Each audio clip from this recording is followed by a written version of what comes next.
I'd welcome everybody who's viewing this online to our seventh, I think, session of the International School of Radical Relationism. We've got two very exciting presentations, and then we'll have comments from the discussants and then a general conversation amongst all of us. I think I'll just hand it over to Wasiq and Benjamin um, to get us going. And thanks very much to everyone who's here. Yes, thank you so much, Chris. Ben, would you like to share the PowerPoint? Yes, I guess. Yeah. Let's see if I manage to share, send request. Oh, I think There we go. you have to allow me to.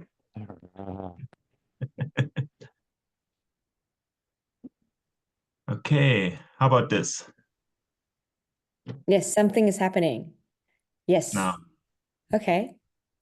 So I think I will start. Yeah. So hello everyone, I'm Wasiq Silan, and it's my privilege to present today together with Ben and Charlie on this topic of exploring an allyship between radical relationalism and Indigenous studies. And we have some preliminary thoughts on methodologies, decolonization, and social science approaches. So this is like a preliminary idea, and we're really looking forward for your feedback. Next page. Thank you, Ben. Yes. So the structure of our talk, yes. So it's very brief, so we will probably very likely to fall within 15 minutes. So first of all, we'll start off on how do we get here, and then we will have a small summary on the current paper that we submitted for review, and then we're going into the meat of analysis of or our thinking about methodological thinking between the radical relationalism and Indigenous studies, and going into more details. And yes, so next. So what it come into being is that three of us met in the Helsinki Collegium of Advanced Studies. You can see Ben next to the tree, and me and Charlie on the right side. So personally, it was one of the best things that happened in my life. I really recommend anybody who is interested in research and intellectual growth to go and apply to the Helsinki Collegium for Advanced Studies. It's really a place where synergies happens, and this is how we found each other. And then we think that it's this idea of radical relationalism and Indigenous Taiwan identity reclamation and language revitalization would be something that we can really think together and write together. So this is where it started. Next page. And then there's some familiar faces here. So it happened in last year in San Francisco. And then we had this great pleasure to present together in our radical relationalism side event talk. And then the topic of our current paper that was submitted, it's on the decolonial radical relationalism. And we focus most of the time in Taiwan, so the Taiwan case in Taiwan. But then in this paper, we wanted to present a continuation of what happens after this case of Taiwan. So what is it about this article that we wrote about? I'll go into the next page. Yes. No. Go to the next page. So we submitted this article to two different journals. So firstly, to the sociological perspective, as you see on the left, but then we realized we got rejected because we didn't have enough sociology literature. It was really sad. And then we changed to another one, the Journal of Sociology, but then we didn't get admitted either. So given this experience, that we feel that there is really a need to think about carving a space for decolonization of sociology and Indigenous studies, like all together. So this also strengthened our hope that we really need to talk about this allyship between relational sociology and Indigenous studies. Okay, next. And at the moment, this article is submitted for review in another journal that is more indigenous oriented. And the summary of the article that we currently submitted is these three. So we think that one, the radical relationalism has a chance to propel social transformation. And this is something that in indigenous society, this is something that we are also aiming for. And we think that the radical relationalism could be a critical lens that contributes to indigenous people's sovereignty and self-determination. But we didn't have time or space in our previous article to elaborate that. So we hope that we can focus on that in this article. Yes, so there you go, Ben. Thank you, Wasiq. Yeah, as Wasiq was saying, there's large parts of the article that landed on the chopping block. Because we were trying to cater to these sociological journals as well, and stuff they didn't like or didn't find enough elaborated on.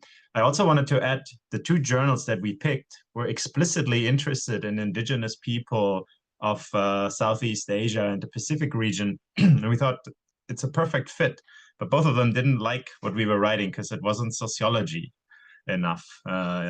So that's kind of where we want to go in a minute. But here are some more of the findings that we just hinted at really in our paper, and this is where we want to now start working on the next one. So one thing when you take relationalism seriously, or the critical relationalist type, is that it actually matters which relations we study. You know, some of them will open up different worlds to us, different understanding. So we realized pretty quickly that if we take indigenous or the study of indigenous communities seriously, there's huge ethical responsibilities and also methodological necessities that come out of this. So what we have written in the conclusion, and this is where we want to start, is that if we continue to concentrate just on the relations dictated by, and now we're going to the Taiwanese case, the state-centric logic of institutions like the Taiwanese government, you know, that brings in language courses, diplomas, and that creates strong identity, we will not only miss aspects of the explanation, but reproduce the violence inherent in them. And what we are not doing is looking at what's actually important to communities. Here's a quote from one of the elders that Wasiq was interviewing. The Taiwan man, 65 years old, is saying, "So my mother," he says, "told me that her father hunted animals from mountains in abundance, and she remembered it so clearly as if it were yesterday. She described vividly how her father cared for her and asked her to take care of her siblings. She could not express it in Mandarin Chinese, but in Taiwan, she could describe it fully." What we realized is that there's like multiple levels of traumata in this. There's a lot of, language-based, but also this kind of loss of identity, and something you can only express in kind of the kind of symphony of language, place, generational connections. So what we really need to do, and this is where the ethical responsibility as researchers kind of come in, is to focus on the relations that matter to the communities. In this case, the Taiwan community, the epistemologies, the lived experiences. This is what we should be actually looking at. And when we do this is why I'm saying methodological necessity, centering the relations that matter is really what this points to. And now I want to bring in radical relationalism a little bit. Again, this was cut from this article, and hopefully we built the next one on it, is that for the state-based language policies from the Taiwanese government, it was very easy. So we create a higher language proficiency for indigenous communities, also for the Taiwan, and by this, we will create a stronger Taiwan identity. But this is very simplistic causal understanding of how identity is actually created. In our piece, and we wrestled with this quite a bit, we called it at different stages this kind of Western colonial or state-based logic, which is what ended in the final article, but kind of the complete reduction to these like simple causal mechanisms. I would argue radical relationalism offers a very different way to explore this. So kind of a relational explanation, which is very much in line with constitutive explanations that look for the grounding of the phenomenon. So where is this grounded in? In other ways, what makes up the or reconstitutes the reclamation of the Tayal identity? And in our kind of our paper, we're arguing that it's this kind of full immersion into the Tayal worldview, the place, the language, the laws, like all of these things matter. So this, what the arrows are trying to show here is that there's no direct causal connection. They're all interlinked, they co-constitute each other. If one of them is missing, you're also not getting to Tayal identity. So radical relationalism to us offered actually quite strong explanatory power to why the state-based language tool is failing. What it also means, I think, we think, is that there's a lot of potential for radical relationalism to be an ally to Indigenous studies. A radical allyship, I don't know, I know Charlie doesn't like allyship as a word, but here we are pushing it. Let's see what everybody else is thinking. What we think this can do. So allyship, again, we see this reciprocal, so this goes in both directions, both sides are benefiting from it. So what radical relationalism, first of all, could learn from Indigenous studies is kind of, or what I think is the kind of the start to decolonize radical relationalism. So it's Julian Go, for example, would point out that relational sociology, and by that also radical relationalism, is just another Western theory at this point, especially in like how we are maybe also performing it, I would say, and that this is quite problematic to apply it universally. There are some authors who think about this. Robbie Shilliam, for example, in his book, Decolonizing Politics, he says the first step is acknowledging this debt to the imperial core, to the kind of white European canon that we are building our theories on. But maybe more interestingly for us, when we think about Indigenous studies, is Ali Medji's work, who's thinking about decolonizing sociology. Now we're also getting back to our rejections at sociology journals, I think, is the connecting sociology scholarship with Indigenous or autonomous sociological work, as Medji calls it. Here, of course, being very careful that you are not using this work to reproduce the kind of imperial, peripheral relationship, but use it together with the people, view them as co-researchers, co-knowledge producers. Medji also talks about this is the way to overcome the kind of split that we see of the Western world, or the academia in a way, and the rest of the world that doesn't fit in there. Also talking about different knowledges and so on, the kind of not taking Indigenous knowledge seriously, for example. All of this we could combat, I think, radical relationalism can learn from. But also the other way around, there is a contribution to Indigenous studies. So one big thing, and I think this is why we keep on talking about these journals, is that this is a way in for Indigenous studies into more established disciplines, into more mainstream academic knowledge. So Wasiq has we talked about this quite a bit, that maybe this bringing these approaches together and radical relationalism coming from this relational sociology tradition actually has a lot of work done on theoretical methodological terminology that Indigenous study scholarship is sometimes missing. In a sense, Indigenous scholarship is always inherently relational, but they don't use these words. They don't use the words that certain journals want to see as well. Now we can argue about the the problem of academic publishing and so on, but in this world where maybe we want to put this knowledge in, at the core of academia, this is standing in the way of it. And we also, and here I'm citing a different article of Wasiq and her co-author. If we do this, we carve out more space for Indigenous studies. So if we bring this in contact, in kind of this allyship with radical relationalism, it just opens up more spaces for this type of scholarship.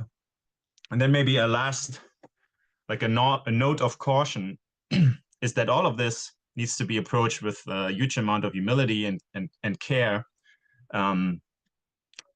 I think there are, as this quote also from Wasiq and her co-author is talking about, there are kind of two approaches to this. Like, how is it me as a white German man talks about indigenous studies and talks about also elevating this knowledge or co-producing knowledge with them. So one end of the spectrum is that it's impossible for me. I should stay away from this.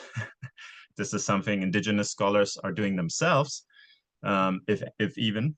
But the other end of the spectrum is the one I want to stress here, that we need to utilize both the strengths of indigenous scholars and the kind of Western foundation of academia, the two-eyed seeing, as Bartlett is calling it. So this also points towards this kind of idea, what is indigeneity at this point? Wasiq, you can talk about this, of course, much better than me, but the kind of being caught in between indigenous, non-indigenous, whiteness, non-whiteness, academic knowledge versus indigenous knowledge, kind of these Western academic traditions and institutions that we're all part of, also indigenous scholars.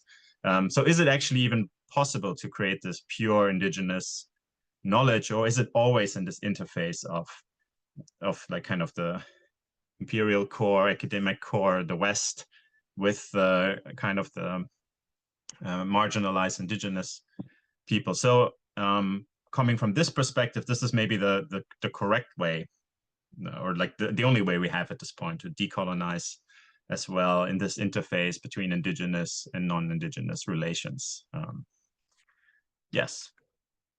Wasiq, do you want to add anything maybe to this? Yeah. I think this is good. Thank you. Yeah. So this is where we are at the moment we are thinking, and we want to flesh this out into a more coherent argument, I guess, and go from there. Okay, thank you all very much.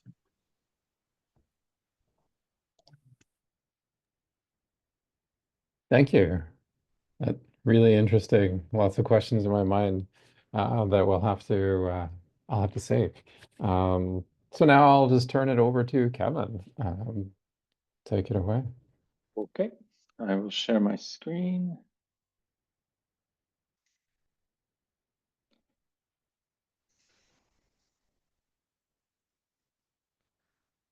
Okay, so you see my slides? Yes. Every time I share my screen, I'm not sure if it's my slides or my notes. Thank you. So my topic today is it's about, so this is something that's derived from my dissertation work. I've developed the work a little bit further in terms of the kinds of thinking that I'm doing and the connections that it has. And this presentation is sort of a state of that evolution. And really what I want to focus on today is this concept that I'm calling educational creation. At the heart of that is this is really a relational approach to educational knowledge, what it means for social justice. That's the paper that I'm going to be proposing for this project. And so to start with, I wanted to, the plan is basically, we're going to start with what it means to think relationally about educational knowledge. I'm going to present a view of learning, education learning as a process of material discursive entanglement. That idea to me is also very intimately related to the notion of world making, which we touched on in the previous presentation, and what that means to participate in world making processes.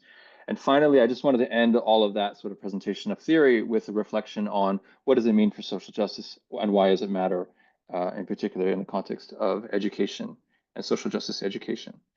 And so the first part, thinking sociologically about educational knowledge, I wanted to start with basically presenting the context that we're talking in here. And I think the context for how we think about education today is that we are very much bound in education by a particular view. And this is tied up with neoliberalism. It's tied up with the history of the functionalist history of schooling, which is that schooling is ultimately about formation. And I think that in French, that we actually call it formation. In English, we call it training. But at the root of the idea, it's about shaping individuals. And so in the shaping of individuals, we have this notion that education is about making people into something else, something other than their natural selves, or we want to turn them into participants, members of a society. And we find that idea of formation, we find it in the idea of training, for one thing, which is training refers to the process of shaping and developing individual skills and things of that sort. We also find it in the idea of socialization, by which individuals learn to internalize norms and values. And so these two notions that are really prominent in education, one of them being preparation for economic life, and one of them being preparation for social life. Well, they're both notions that are very much top down in their way of thinking about what it means to learn. And I think that with the top down notion, what you end up with is you end up with a model of learning or model of education as transmission. And this is something that, for instance, we find these critiques very prevalent in the work of Paulo Freire and other thinkers of that ilk. And another idea here is that it situates learners as relatively passive recipients. And so this is, again, there's a sort of passive sense of what it means to learn. And I think that the reason I think that we're probably aware of these kinds of ways of thinking of education, they're relatively common critiques. But I think the importance in understanding this is that as much as we might critique this baggage, the baggage is very structuring for how education is shaped, formed, how it's judged, how it's assessed, what the quality of education is seen to be, how we test student knowledge and all of that. And so there ends up being a very sort of long history and a very complicated role that this idea of education as formation plays in schooling today. At the base of it, my critique in this presentation is I seem to be missing. Yeah, at the base of it, my critique in this of this way of thinking is that we have a particular model here, and the model is that we focus primarily on how societies shape individuals. And then the question ends up becoming, and the problem ends up becoming, and this is a consistent problem, I think, in the context of education, well, how do we understand the connection between the way individuals also reshape society? And this ends up being something that ends up being a rather consistent issue that comes up. And so the formative model focuses almost exclusively on how individuals are shaped, like I said, and it treats education as a form of individual development, individual preparation, all of that. The other part of that is that education ends up becoming something that is separate from the real world and real life. It's training, it's preparation. And so there's this notion about education as a separate space. The problem there ends up becoming that it provides no real way of thinking about how individual actors transform through learning, and not just are transformed, but do the transforming at the same time. And so this, I think, is somewhere where a relational theory of educational knowledge is very important and is very has a lot of place to help us think differently. Another part of this is that this formation view treats children ultimately as objects of educational knowledge and not as protagonists or agents of such knowledge. And so there's and we see that, for example, in the way that testing. So you give knowledge, and then did you get it? Oh, the degree to which you got it is actually the value of your role as a student, and so there's this very sort of strong way of thinking about that. And my argument also is that I'm talking here about creation and creativity, but I think that this view of education and all of its failings are very much at the heart and at the center of a lot of the critical sociological critiques of education. We see it in Paulo Freire and bell hooks and Gert Biesta and lots of other thinkers criticizing this normative stance in the way that we think about education. And this view of education is ultimately one of the things that's at the heart of critical approaches to social justice in education. And so my work proposes what I'm calling a theory of educational creation. And ultimately, educational creation, it aims to rehabilitate, restore, think about that socially created dimension of individual processes of learning. The ways in which individuals in the classroom, in the learning process, are not just doing something individual, but are doing something very much social. It aims to foreground in this view how society is not just made, remade, and transformed by local negotiations of knowledge. And so this really draws upon a very Deweyan conception, and here also Jerome Bruner, of situated creativity, situated learning. People construct culture as they go along, as they respond to life's contingencies. So there's a very responsive element in what I'm proposing here. And there are really two concepts that I wanted to propose here. The idea of material discursive entanglements and the notion of world making. And so I'll sort of go into what those two mean a little bit more, but these two are sort of core ideas at the heart of what I'm proposing as educational creation. And so taking a relational theory of knowledge, it basically implies that creativity happens in material discursive entanglement. So drawing on some of the work of Karen Barrett here, for Barrett, when we talk about the notion of material discursive, I think it's a very important concept because it ties physical and non-physical reality into one process. And so according to Barrett, the primary semantic units are not words, but material discursive practices through which the ontic and the semantic boundaries are constituted. And so in this view, knowledge work always entails the negotiation of ontic and semantics, the material and symbolic boundaries that make up what reality and what the world actually is, the world we act upon, the world we act within. So what this idea basically proposes is that in taking and working with knowledge, we're not just working with content, with symbols. We are working with renegotiations and reconfigurations of the world that have real effects, over the short and long term. And I think that this is what this idea is this is a core idea in relational materialism. And so it implies a very different conception of knowledge as a practical process. And not something as a store of objective truths that need to be internalized, but a store of practices that are worked and reworked in the social construction process. And so that's one of the core principles. This idea sort of leads me to think and to talk about the ways in which the ways in which reproduction happens in the context of education. And for Bourdieu, reproduction is very much tied up with the reproduction of class and power. But I think in drawing a different view of reproduction from someone, this is the work of Corsaro called, so there is always processes of what we call interpretive reproduction and recreation in the context of education. So, and what this means is that in the context of learning, there's always things like interpretation, appropriation, negotiations, all of these ideas here, reinvention, resistance, implementations, all of these sort of processes that are right at the heart of the learning and educational processes, they are actually adaptive. They're not something that have to do with simply taking in and taking it in purely. There's always change and there's always work being done on knowledge. And I think that it's important to understand that work as something that is bound up not just with internalization for a personal cause, but something that is actually creative in a more fundamental sense.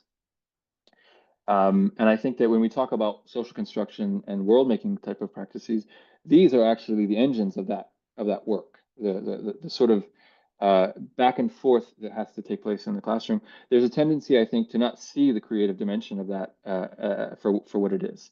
And in that view, it sort of leads me to argue that creativity is always partially reproductive and partially creative. There is never a pure creative process that happens. There is always a response to concepts, content, materials that are in place, and that response always bears possibilities of creative outcomes and possibilities of creation. And I think that's an important sort of revision of what it would mean to be creative.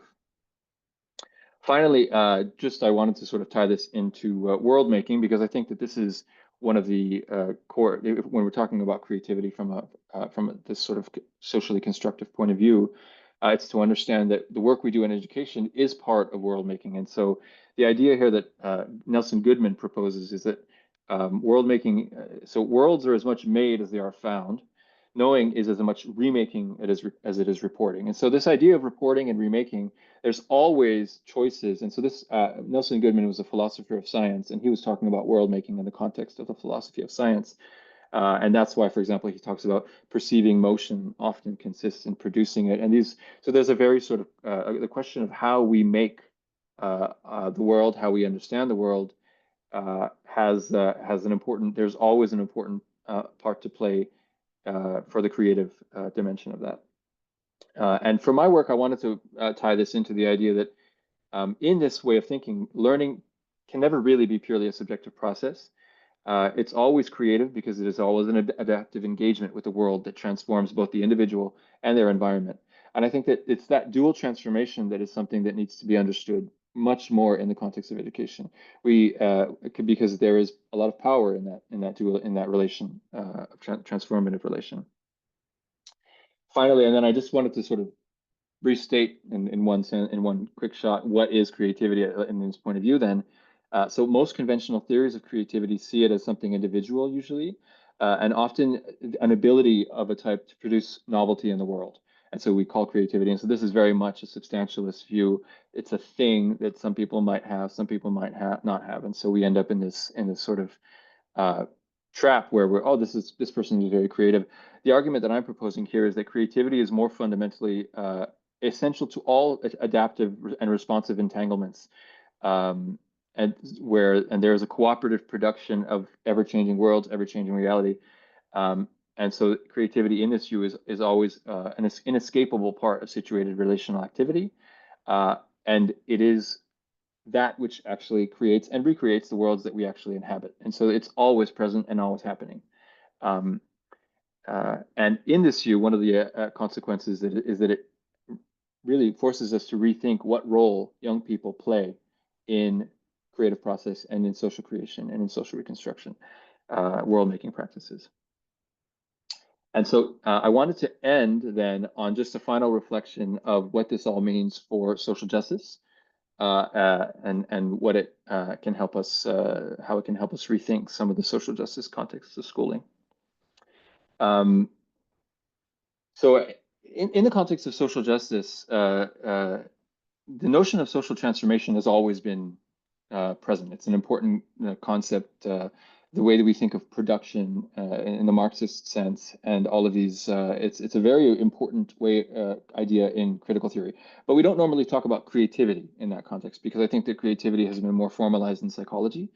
But I think it's important and it's necessary to have a theory of creativity for social justice, because the question of what it means to create, and that they can take on different forms, has important implications for the way we think about what the future looks like and how the world might change. So social transformation always entails some version of what it means to create. And so I think it's necessary to have this sort of reflection. Essentially, how we think about the emergence of novelty informs how we pursue change and transformation. And then in this also, it sort of brings me to the argument that learning, if we think of it as personal formation exclusively, that's not to say that personal formation doesn't happen in learning, obviously it does. But when we limit it to that, what we're doing is we are cutting off what is maybe one of the bigger branches of learning, one of the bigger dimensions of learning, which is the constructive dimension. And it pushes us to rethink the questions of power relative to children and youth and things like that. And I was going to end it on this. I wanted to end with, so the idea of what it means to think about children as world makers, and I say children, but this is children and youth and everyone else, but I think it's important to highlight the role of children in this, because children tends to be understood as being rather separated from the world.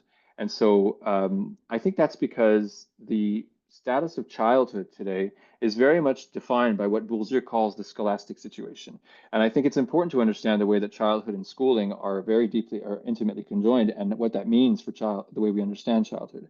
And so for Bourdieu, the scholastic situation is basically this idea that in the context of schooling, we have free time unencumbered by the demands of the world, which enables a free and liberated relationship with the demands of that world. So there's like a removal from necessity, and that creates safety for the learning environment.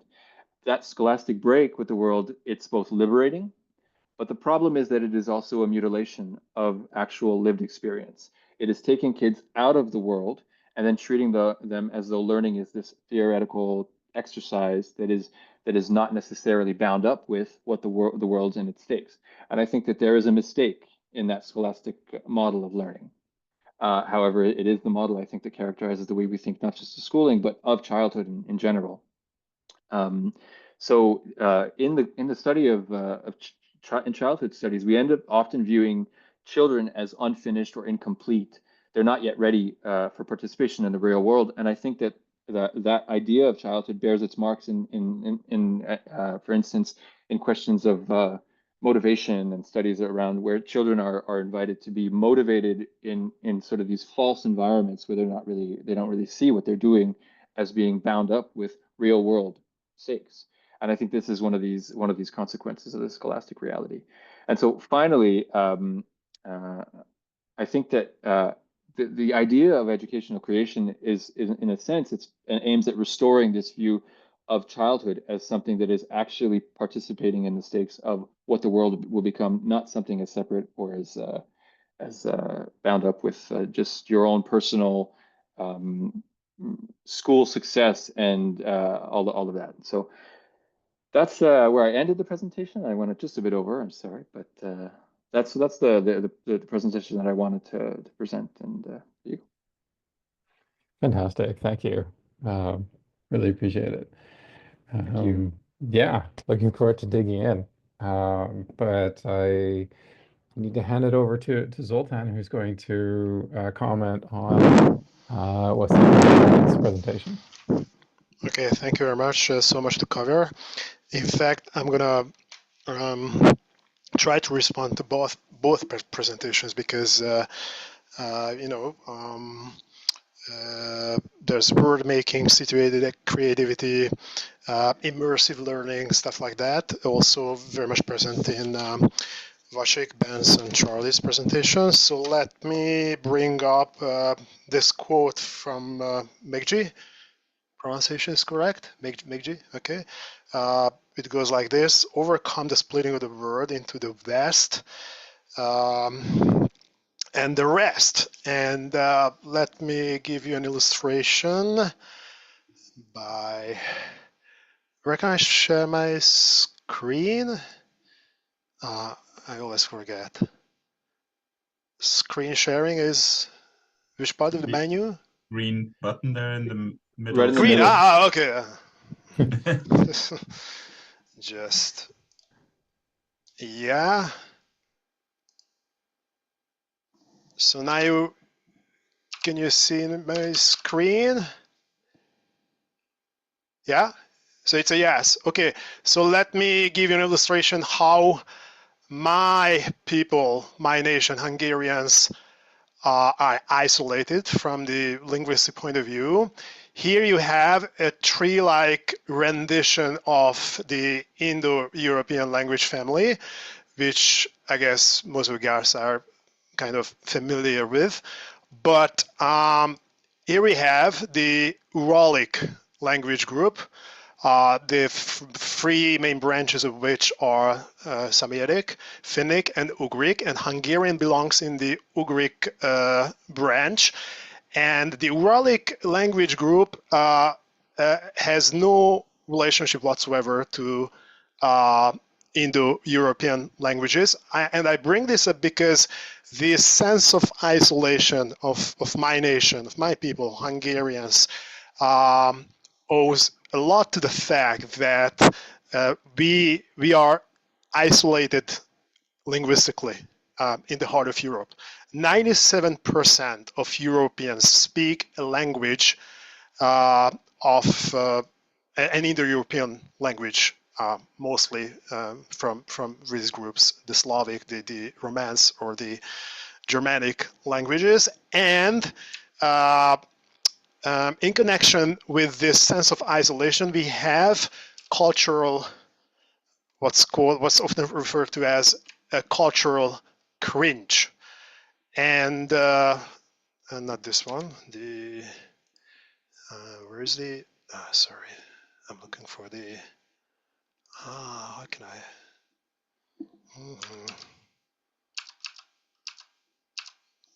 sorry, okay.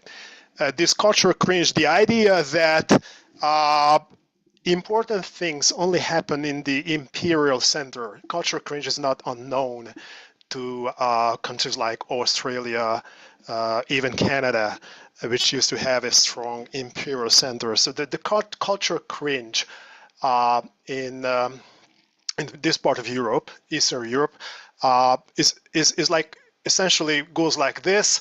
The important things happen and the important inventions come from the West, and our best hope is to catch up with the West, to create, to copy the West, and this manifests itself in multiple ways. One of which is the culture cringe in the social sciences. Here I have a very influential study in East European social science, written by a famous historian, Jan Osuch, toward the late 80s, explaining, basically it's an outline of the three historical regions of Europe, but the crux of the argument consists in saying that, look, Hungarians, we are really not an East European people, because our culture baggage locates us in, if not in the West, but in between the two main regions. So we are more kind of Central Europeans than we are East Europeans. And interestingly, this is a second this is a second article for me to reference. This splitting of Europe, the split of Europe into two main regions, one on the West on the one hand and East on the one hand, is pretty recent. So here we have a very thorough empirical study of how recent the perceptions of Europe as a continent that it can be culturally and economically split into West on the one hand and East on the one hand is very recent. So this is a study of travelers' diaries, and still in the early 19th century, there was no, this division between Eastern and Western Europe did not exist in people's minds. So the cleavages followed the division between urban and rural culture, bourgeois and peasant milieu, and between denominations such as Catholicism and Protestantism and Catholicism. And to wrap this up, when we were checking in, I was referring to this trip that I did with a group of students last week to the south of Poland, because in Europe, a lot of universities are in the middle of the spring break, and I wanted to take my students to the south of Poland in order to present my students a positive way of relating to East Europeanness. Why Poland? Very simply because the Polish people are not ashamed of being Polish and East European.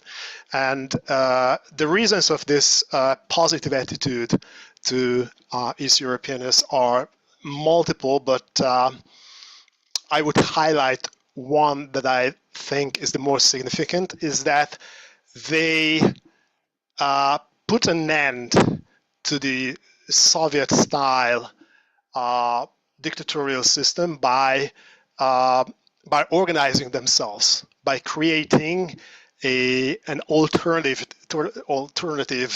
not state-dominated trade union toward around the early 1980s. It was called Solidarity, and out of 30 million of Poland's population, 10 million plus were members of this alternative oppositional trade union, which is to say that they have this experience that working together and engaging with one another and not bowing to, not being susceptible to cultural cringe can in fact bring result. And interestingly, if you look at the two countries, Poland on the one hand and my country Hungary on the other hand, it immediately springs to mind the big difference in terms of standards of living. Poland used to be the much poorer country even toward the turn of the 1980s, 1990s, and Hungary, the much richer country. And today it's the opposite. And why is that? Is because they are the Poles are less susceptible to cultural cringe. They are in fact proud of being Polish, and they don't have problem. They don't have an issue with being called, referred to as East European. So in a way, I very much look forward to learning the papers of both of you guys, Kevin, and the three others on the other hand, Ben, Wasiq, and Charlie. Because what I'm trying to bring to my students' attention is this positive identification with the idea of being East European in a non-chauvinistic way, which is not to say that we are inordinately proud of being East European or Hungarian to the neglect of other ethnicities and civilizations and culture, but a positive or I would say decolonized relationship to East Europeanness. Thank you very much. Thank you. I'll dive in with my reaction to Kevin's piece. I couldn't help but thinking as I was reading your notes and then hearing your talk about my own teaching practice. And also I've been thinking a lot about the idea of dialectic lately. And so that's going to show up in what I'm about to say. So just opening story, I remember seeing the movie Pollock with Ed Harris playing the famous artist, Jackson Pollock. And the movie portrays Pollock as inventing his drip technique. Literally in isolation. He's by himself in his shed. It's like winter, and he just kind of like one day he spills some paint or something. He's like, oh, there's something here. And reading an article about the movie afterwards where someone who knew something about art history said this is just nonsense, right? This is the drip painting technique. Pollock was part of a network of artists who were like experimenting with techniques like drip painting, and it was really, this is how we mythologize art and creation and creativity, is that it's this individual process done by like great heroic individuals who are, typically, of course, white men who, if they're not bourgeois by origin, they become bourgeois through their artistic success. And I really related to that, how that informed my own ideas and beliefs about creativity growing up as somebody who did well in school and then was in a gifted program, and like my sense of self was really shaped around this mythical idea of like of creation as this individual process and as a competitive process. And I'm thinking about what you're saying about, and this is like a white and male and capitalist and colonial construction of creativity that serves to legitimate the social dominance of particular people. And thinking about what you're describing of the typical process that happens in schools, especially elementary and schools, where children are like sequestered away from the real world, and the word that comes to mind is alienation, that children are put into this space whereby they're engaged in activities that are, that they understand are divorced from any consequence to anyone outside themselves, and then trained to do things for extrinsic rewards, and trained to define themselves in relation to their performance and those intrinsic rewards. And that's a process that creates these hierarchies of qualification and disqualification, right? That if you do well in art class, then you get identified as good at art and good at creative writing or whatever it is, and as a creative person, and everybody else kind of turns off because they understand that they're being disqualified, and that therefore why would they bother with this? And that really like poisons people's relationship to creativity. So if what you're elaborating is a theoretical framework that allows us to articulate a non-alienated approach to creativity. Creativity is something that's, first of all, it's social, it's relational, it's a collective process necessarily. It's material, it's not this disembodied thing. It's transformative in both directions, and potentially is something that's cooperative and egalitarian even. And where that gets kind of interesting, kind of dialectically, is then if that practice like really takes off, that's disruptive, that's challenging to both the ideology and the practice of capitalist social relations and, you know, white settler colonial patriarchal social relations.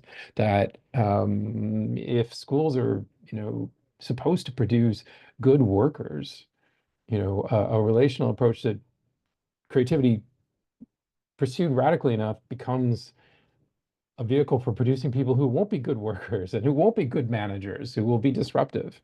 And so then we can expect to see pushback from school administrators who understand their kind of function within the larger society. And I'm sort of curious, you know, if how, you know, where that takes us, like who is the political subject, who has the energy to push for this kind of change? What are the dynamics of that contestation? How does that alter our thinking about what it is to be a child? For instance, yeah, I just kind of wanted to open up that can of worms around the kind of radical implications of really taking seriously a relational conception of creativity, and just to throw that back to you and to everyone. So thanks again for your work. It's yeah, very provocative. And now I will turn this over to, I don't know if the presenters want a moment to respond to the discussants, and then maybe we'll have a conversation amongst everyone. Yeah. I mean, I could respond to some of the things Zoltan said, which I guess is also moving in a not necessarily in the direction that we are taking the paper, but nevertheless interesting to hear. Because I was just thinking, this Eastern Europeanness that you're talking about, it's not a like an intrinsic identity, right? It doesn't come from Eastern Europe. It's somebody else pointing towards and saying you are Eastern Europe, or this is at least, you know, how I see it constructed in the 80s or earlier maybe. And I think this is maybe a similar problem in the Thai community, that the Taiwanese state decides what is indigenous identity, which is, you know how to speak the language, let's move on, kind of. And this is where the kind of problem arises. But on Central Eastern Europe, I was thinking about that there is this positive connotation now growing out of the space in the context of the war in Ukraine, I think, of like Eastern Europe had actually the epistemic kind of authority on what is going to happen. They have been for years talking about it. And when the war started, there was like, see, we've been telling you, now take us seriously. And actually there is this kind of movement happening. And I've been talking a lot with the Finnish colleagues at peace researchers and international relations scholars, and they talk about now how politicians look towards, you know, the Baltics and say like, oh, they got this right. Maybe we should be part of Central Europe, Central Eastern Europe. Actually, you know, and in a way, the move of joining NATO is in a way exactly this, like, oh, we should be actually part of them. So Eastern European becomes slightly more of a, you know, an elevated identity, perhaps, like the positive identity that you were saying you were looking for your students. So I think something like this is coming. Wasiq, do you have any thoughts? Or Charlie, we haven't heard from you. I don't know. I will talk first because Charlie is definitely going to talk something smart. I'm not going to be competing to be the last person. So so thank you, Zoltan.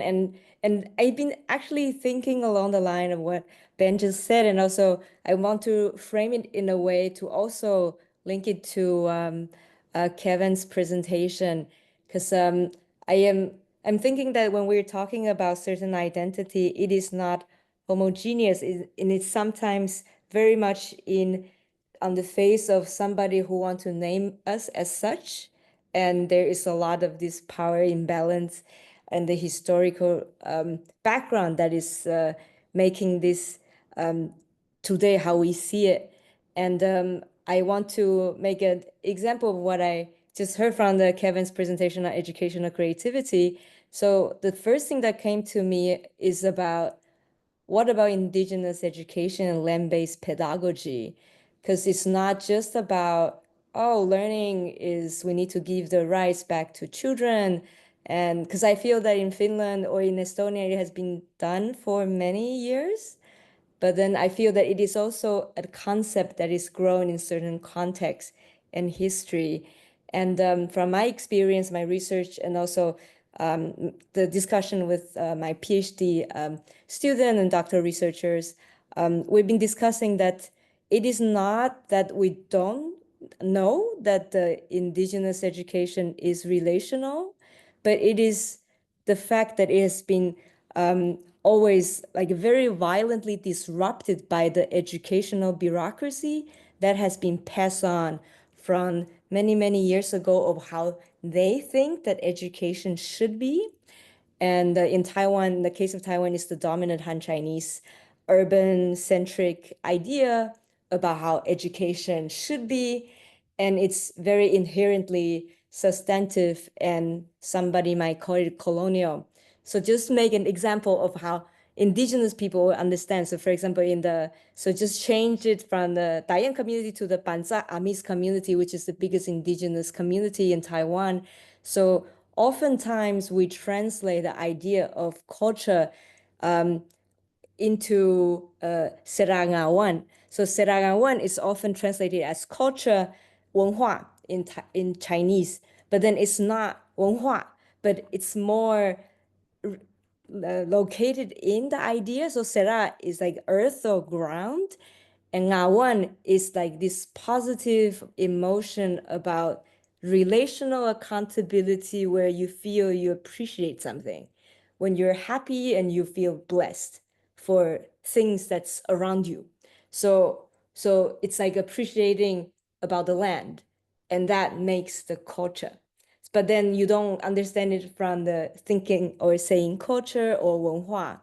So I'm just thinking that if we talk about this educational creativity without saying where the experience is coming from, where the context is located, it feels that we're talking on behalf of everybody's educational experience, which is, I feel that in Taiwan, at least the social transformation where you talked about, it's very much about like breaking away from this bureaucracy that is making the relational education impossible.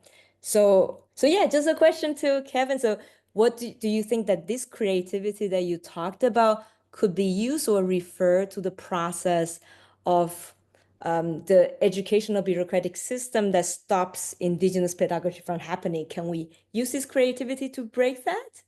Or is it just a creativity that we think about historically? Yeah, thank you.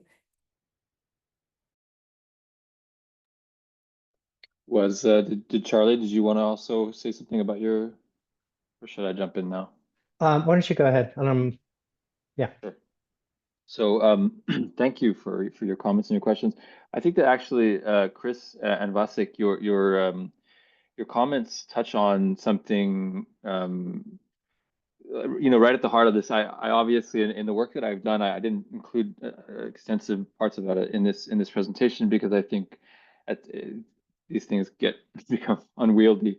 But the question of power and the question of what it means, so is right at the heart of what this. So, for instance, my argument is something along the lines of that creativity is not part of people. It's not part of things. It's part of the relations that sort of create all of these reconfigurations, and that it's always happening. I think that with that, though, it's important to acknowledge that there are discursive forces. So, for example, in education today, to say that children are creative, it doesn't mean that children are realizing or being the most. I'm not really interested in sort of. I don't think it's the question about whether we can like maximize creativity is something that's very much neoliberal in its stance, right? But I think the question as to, okay, can this kind of creativity be a force of change? I think absolutely, but the question then, I think it does come back to the question of alienation. It has to do with the ways in which people understand what they are about and what they are doing. Not just people. I think that how we understand the process of learning. So in education today, the way that learning is organized, it is around things like success for economic well-being. And so this is, I think it's an example of governmentality. We individualize people. What you're doing right now is about your future economic prospects. And so you end up in this sort of competitive space where your learning is mediated by competitive arrangements, and you live a life of success or failure, and you live a life that is very much modulated by this sort of external force that is organizing you. And I think that that is ideological. There are reasons why we organize education that way. And the reason we organize education that way is because education today, again, it goes back to the beginning of what I was saying, education is about the formation of workers, the formation of people, and it's not necessarily about how the world can change. It's not necessarily about, and so there's a lot of force working against the transformative, because transformation can mean lots of things. It can mean a world that looks totally different. It can mean, and so there's always this struggle, I think, in education.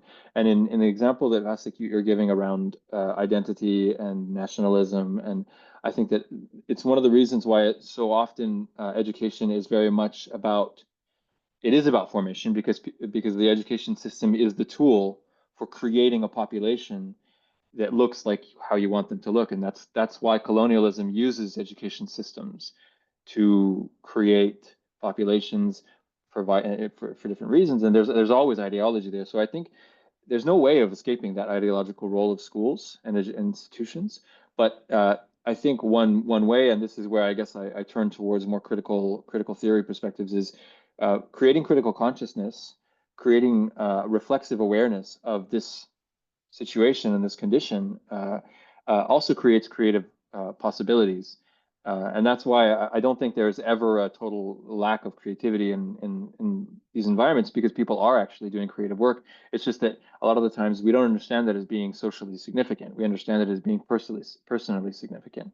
And so students are very creative, but their creativity is sort of like, it's not part of what I would call what we do as world making. It's much more part of like, oh, your local little thing and it's interesting, but we have this rupture between the local and the universal, and it ends up having real effects.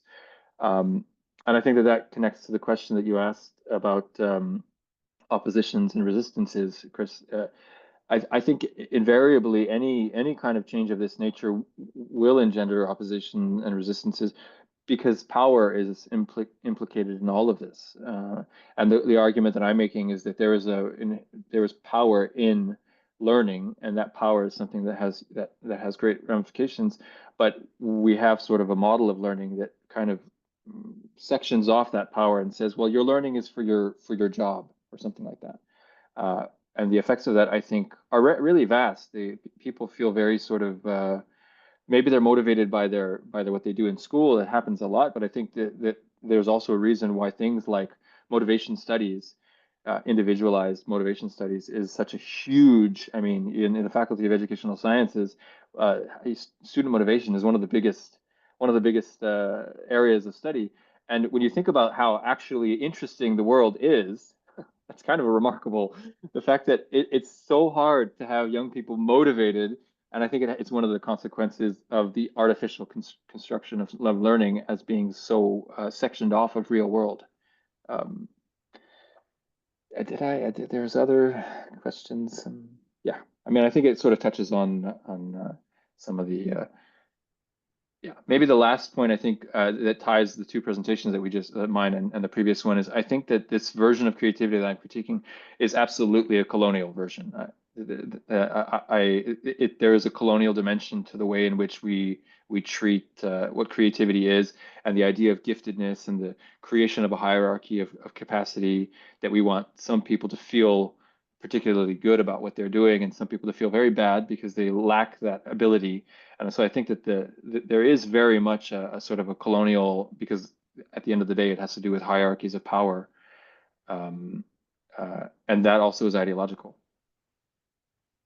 So Kevin, have you looked at any of the work on like climate change education programs, environmental education programs? Because having done a little bit of work in that space, it could provide a really nice set of case studies for you, because it seems to embody the very kind of material discursive, interpretive, reproductive concepts. Those concepts aren't used, but it certainly is embodying them, and it's also tied up with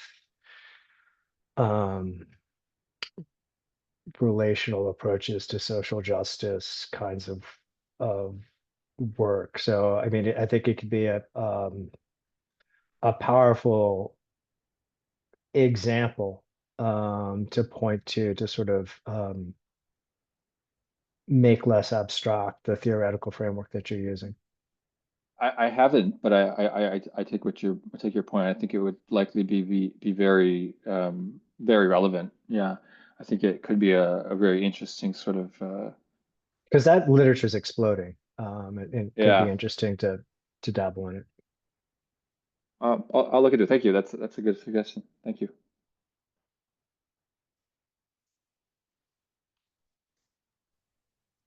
Charlie, did you want to add to what Ben and Wasiq have said about your presentation, or are you good? Definitely not my presentation. I mean, one of the things I've struggled with in thinking about the line of research we've been working on is trying to understand. I mean, the paper that's under review is focused on this sort of empirical case, and then the paper that Wasiq and Ben presented was the more sort of theoretical kind of paper. And I continue to struggle to sort of figure out like how does that paper get some real substance. And one of the things that I liked in Zoltan's comments was sort of helping me see that the allyship that we're pointing to isn't necessarily limited just to Indigenous studies and radical relationism, because the sort of cringe stuff and the ideas about who defines groups and who gets relegated to outsider status. I mean, that's part of what's going on in the background of what Ben and Wasiq and I are doing.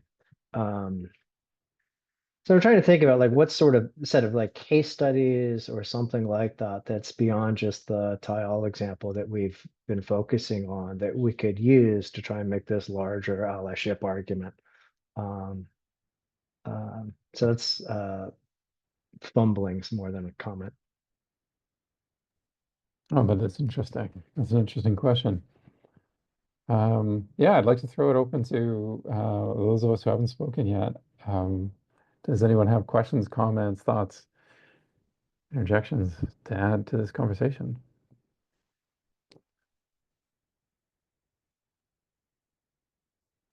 Florian. Yeah, thank you very much for your talks. My question is on you, Kevin.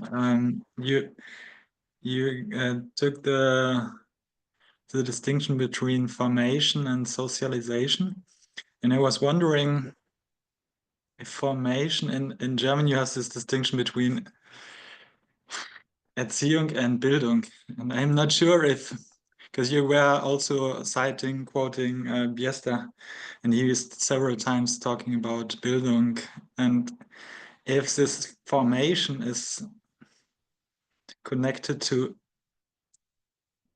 Erziehung, but there I wasn't sure if this distinction was in your mind, and I had the question because I think that education can be also in a way you can deal with formation differently or with Erziehung differently, and you can open up spaces in logical context and so on and so forth. So I was wondering if it's connected to what we call in German Erziehung. I'm not sure if you are familiar with this concept, but I think so. Yeah, so I wasn't thinking about that concept of Bildung, but it's certainly connected.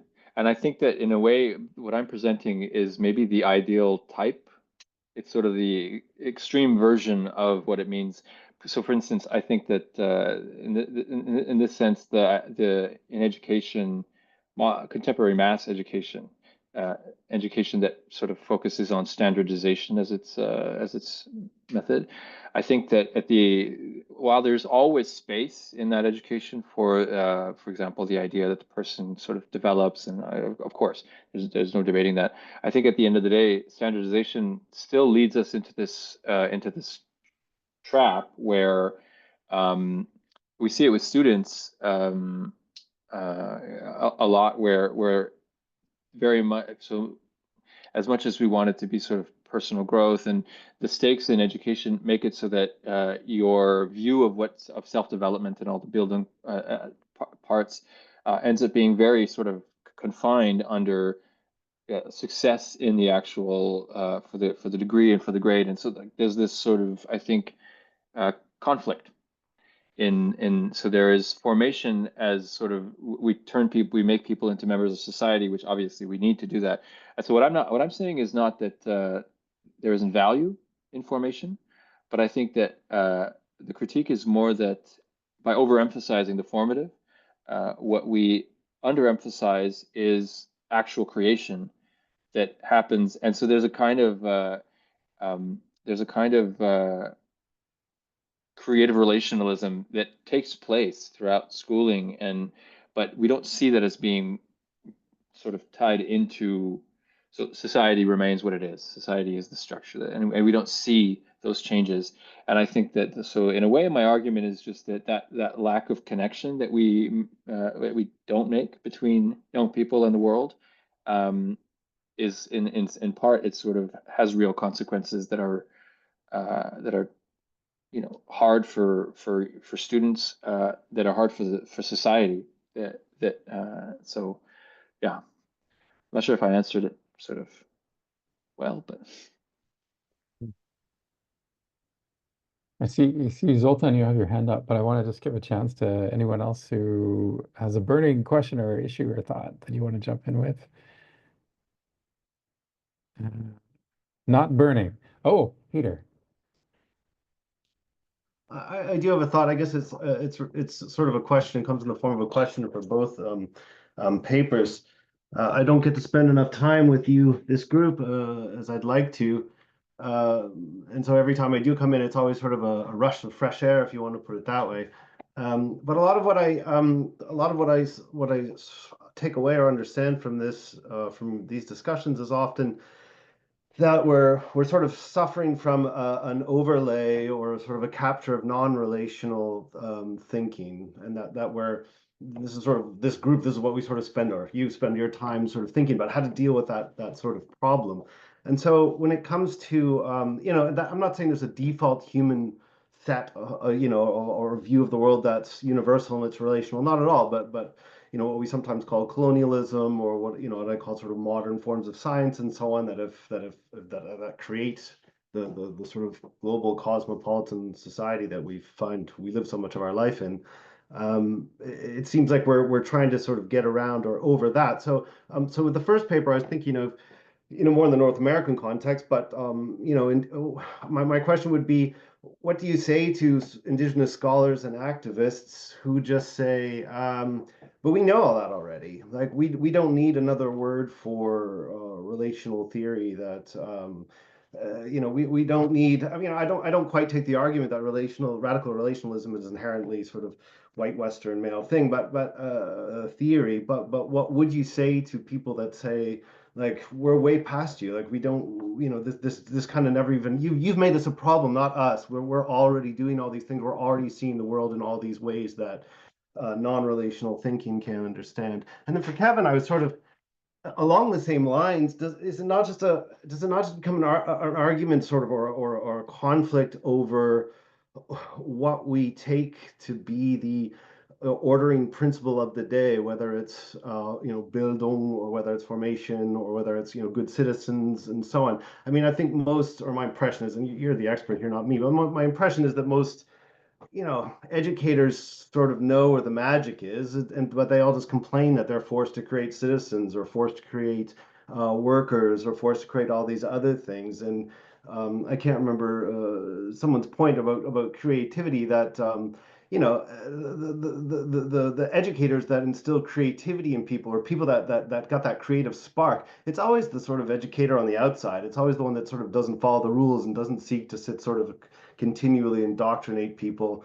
I think anecdotally everybody seems to have that, or every creative person I know seems to have that experience. Oh yes, it was so and so that really gave me the freedom to think outside the box and not to follow these things. So in that sense, regarding your argument, does it just come down to sort of and Wasiq mentioned the Estonian and Finnish model. I mean, this is over creativity, where there's a de-emphasis on these other issues. Aren't we just down to sort of an argument about who gets to what kids are supposed to be doing, during a certain part of their lives, called, erziehung or formation and so on. So I guess those are sort of questions, but if you have thoughts.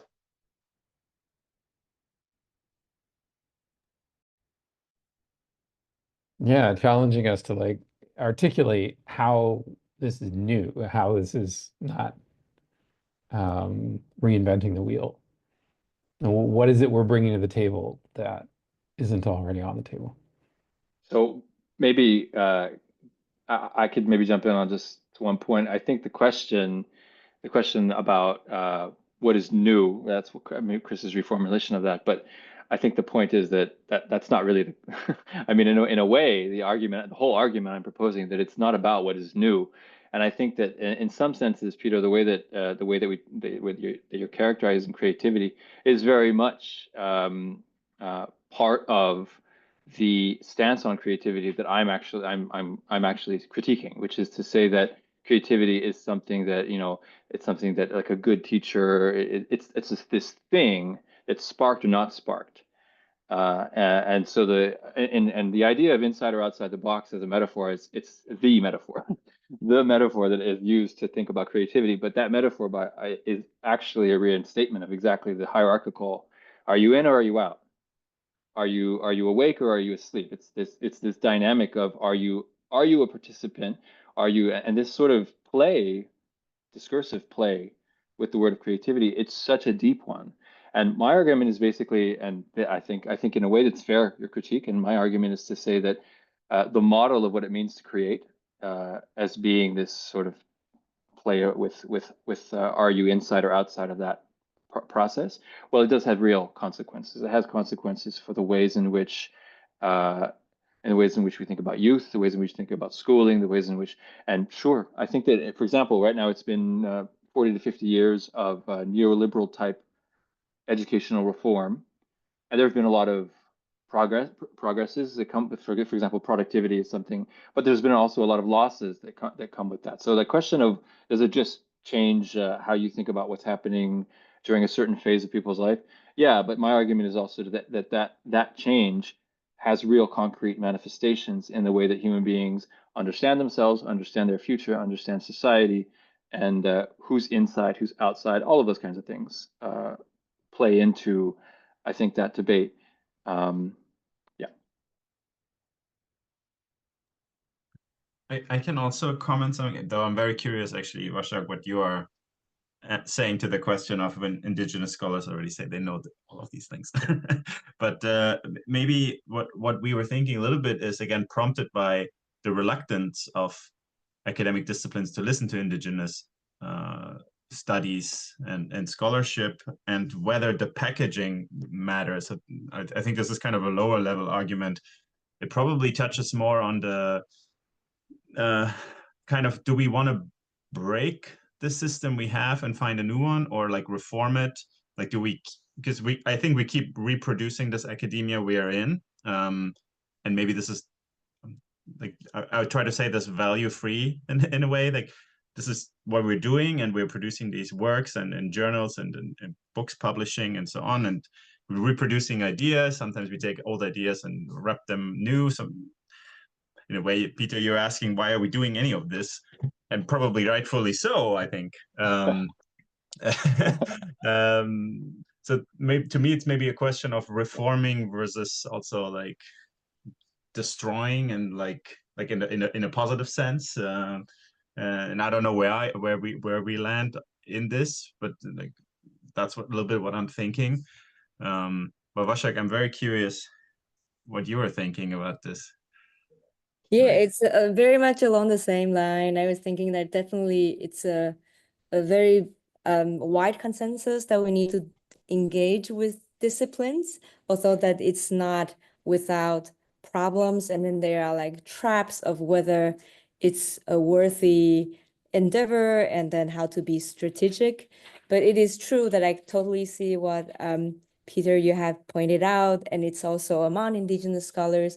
And we have been talking about like relationality has been always there. It's in the ceremonies, in our laws, and it has been practiced over years.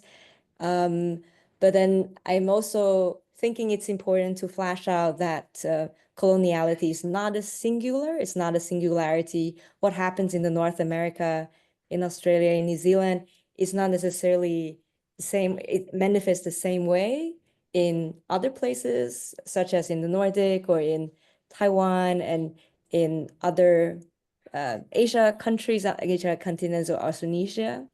And the challenge, like we've been thinking about relationalities among Indigenous relational scholars, is that it's a fact that there's ongoing ontological omission of Indigenous peoples from the disciplines. I don't know about sociology, but at least in political science, it's an ongoing omission. And we've been thinking, how do we engage with this challenge? How do we be strategic, but also produce knowledge in a good way? And I think it's still an ongoing process. So what we're here proposing, this idea, I think is just a thinking project. And if we're also open to like different ideas that we can also paving a way forward. But yeah, but I understand like in North America, it has been it's not the same as other places. And in Taiwan, we have been joking that we don't know who the enemy is, because in North America, it's very clear who the enemy is. But in Taiwan, it's very hybrid and it's all enmeshed together. So I think that interface that we talked about, like in the where Ben presented, it's very relevant. And we feel that decolonization takes everybody together. Hope that makes sense. Actually, if I can just follow up on this, because Chris, I remember us discussing about this at length also with Rebecca, who's from Australia, right? So the Canadian and Australian context, much different approach to decolonization and also engagement with Indigenous scholars and their scholarship than I think in Estonia, where I'm based, or like I'm mostly working with Wasiq, who sees these things quite differently. So there's a lot about context here as well. You know, now I wonder, like, because now we are at this journal also of Native American studies. So this seems to be a much more clearer established scholarly tradition already in a way than perhaps what other Indigenous knowledges, scholarship there is. Just like a short intervention. But Chris, you wanted to also respond, I think, right? Oh, I would definitely have responses, but I'm also thinking that I kept Zoltan waiting. He set his hand up forever. Brief question. What do the panelists think of making the European Union into making the European actually multilingual, not officially, because officially speaking, the European Union is multilingual, like Estonian, Finnish, Hungarian, Italians are official languages, and as a member of the European Union, you can stand up and speak in the European Parliament using your national languages. But the more authoritative the declarations and the official utterings are, the more they are English. And it's interesting that, you know, did you know that the European Union has more than twice as many native Hungarian speakers than English speakers? Because the only native speakers of English in the EU after Brexit are in Ireland and in Malta. And it's like 4.5 million, whereas we have more than 13 million native speakers of Hungarian. So what I'm getting at is that, you know, scaling back a little bit, this Brussels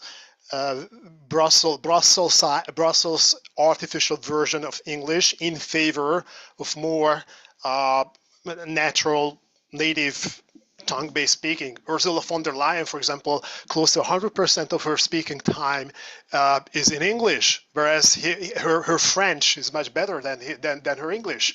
Let's not forget that she's from Germany, and 20+% of the EU's population are native speakers of German. We've got about 2 minutes left on our official scheduled time. I don't know if folks have to leave or if we have time to stick around for a few extra minutes. If anybody does need to leave, please feel free to do so, of course. But maybe we'll just keep going for another 5 minutes or so, just give ourselves time to play out these conversations. I was going to add, this is a different question than what Zoltan's raising, but it struck me particularly as I was listening to Wasiq and Ben talk about your difficulties getting published, that sociology has a real problem coming to grips with colonialism. And I remember seeing an Indigenous speaker at Clemson University, and my old supervisor grumpily complaining, like, doesn't she understand that we're part of a society? And this sort of Durkheimian conception of society as this like coherent thing is a real obstacle to even acknowledging the existence of Indigenous peoples.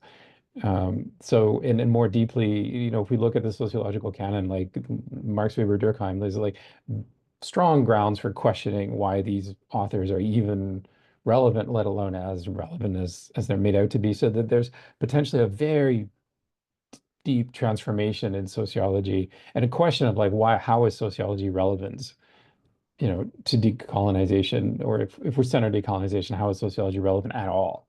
And I think that there are answers to that question, but it's an interesting question to pose, and I'm getting that out of all of our conversations today. So I don't know if anyone wants to reply to Zoltan or to me or both, or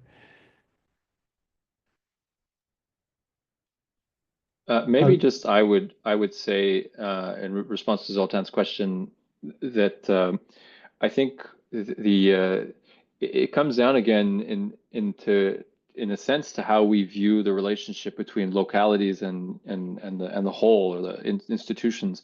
And you know, the fact of English being the dominant language, I mean, that has to do with the ways in which English has become hegemonic, and it has to do with that history, I think. And I think that one example when talking about what would it look like to pursue local creation type, well, it would look like emergent. Like, what does it mean to have emergent base? And so it's complicated to organize. It's more complicated to organize for sure. But there would also be, I think, more space for the emergence of local expressions of difference. And I think that is also very intimately tied to decolonizing practice, the way that we think about what it means to organize collectives in a way that isn't necessarily bound up with just the history and what we've done historically, because historically it's been very much English is English in place because of domination, because of colonialism. So.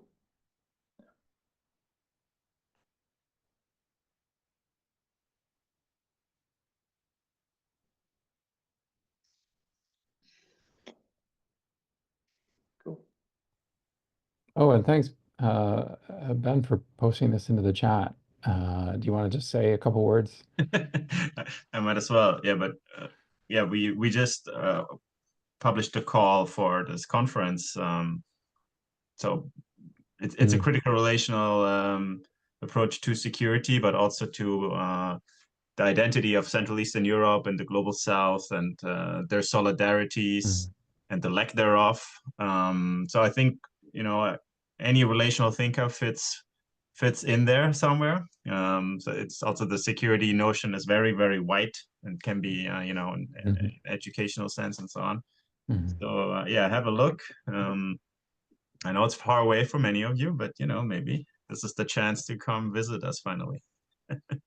That'd be exciting. Yeah. Also, before we wrap, I just want to mention that in the chat, the text chat, Zoltan posted the comment, we should point out that there's no such thing as talent, the way substantialist thinking understands it. And I want to second that idea. So it's good. Yeah, that's the word talent. The concept of talent is so ubiquitous in conversations around creativity and does so much work to essentialize and individualize. Anyway, I feel, unless anyone else wants to say anything, maybe this is a good point to wrap up. All right, I'm going to stop the recording, and I just want to thank everybody for being here today and for the fantastic conversation. We have one more session coming up, and I should have it at my fingertips, but I do not. Does anybody? ISRR, so workshops, just want to say it into the record. Yeah, we have one more coming up on the 9th of May, which is fairly soon. And Rebecca and Serena will be presenting. So that's going to be really interesting, and that'll be our final session for the year. Thanks again, everybody, for being here. Looking forward to talking with you more. Have a great day. Thank you. Thank you, Thanks, guys. everyone. Thank you. Take care. See you later. Bye. Take care.